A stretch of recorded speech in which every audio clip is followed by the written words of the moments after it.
আসসালামু আলাইকুম ভিউয়ার্স, আজকে আমরা একটি পয়েন্ট অফ ভিউ নিয়ে আলোচনা করব।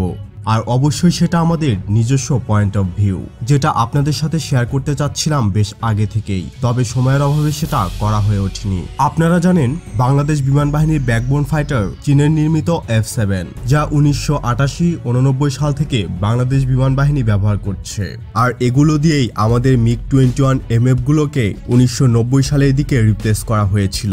3 থেকে 4 ধাপে প্রায় 50টির মতো F-7 সিরিজের যুদ্ধবিমান ক্রয় করা হয় বিমান বাহিনীর জন্য।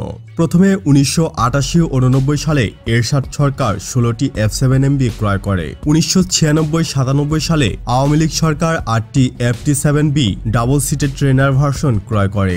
2005 সালে বিএনপি সরকার 16টি F-7BG ক্রয় করে।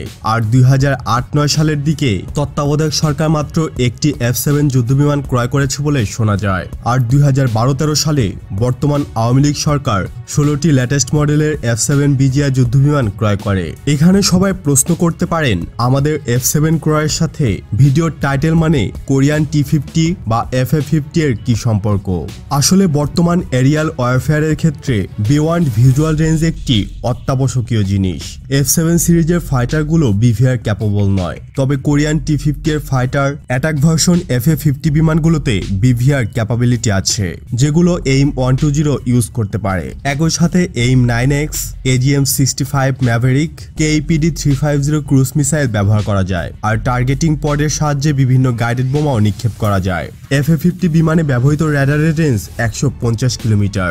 আবার AN/APG-67 র্যাডারও ইউজ করা যায়, যেটির রেঞ্জ 148 কিলোমিটার, যেখানে আমাদের F-7BGI-তে ব্যবহৃত র্যাডারের রেঞ্জ 100 কিলোমিটারেরও কম। T-50 একটি supersonic fighter trainer plus light attack fighter, যেটির সর্বোচ্চ গতি ম্যাক 1.5, আর আমাদের F-7 এর গতি ম্যাক 2+।